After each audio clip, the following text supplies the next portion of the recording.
how to enable Secure Boot on a Lenovo laptop. In this video, I'm going to show you how to enable or turn on Secure Boot on your Lenovo Windows 11 or Windows 10 PC or laptop. And if this video helps you, please consider giving it a like and also subscribe to my channel because that really helps me out. So it's really easy to enable Secure Boot on our Lenovo computer.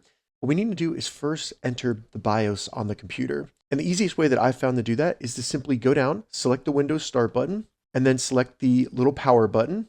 Before we select restart, we want to hold down the shift key on the keyboard. So just continue to hold down the shift key, select restart, and then let it reboot and continue to hold the shift key until the screen turns blue. So you'll see it start booting back up. Keep holding the shift key. And now that the screen is blue and it says choose an option, we're now in recovery mode, so we can let go of the shift key, go down to troubleshoot, select troubleshoot, and then select advanced options.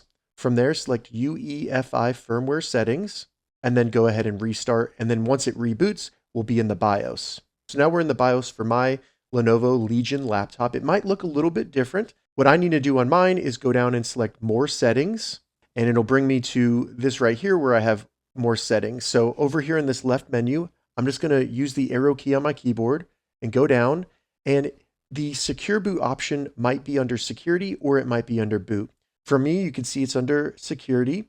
So I'm just going to go to the right and then just scroll down to Secure Boot and then scroll to the right and turn on enable and hit enter. So now I have enabled Secure Boot within the settings, but before I can do anything, I need to save it.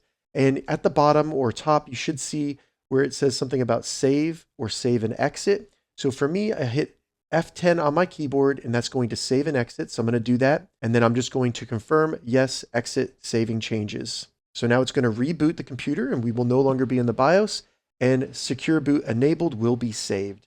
And now once we're logged back into our computer, we can confirm if Secure Boot is enabled by going down, selecting the Windows Start button, and then just type system information. You should see it come up, select that. And then right there, you'll see Secure Boot state. Make sure that says on. And if it says on, you have successfully enabled Secure Boot. If this video helped you, give it a thumbs up and please consider subscribing to my channel.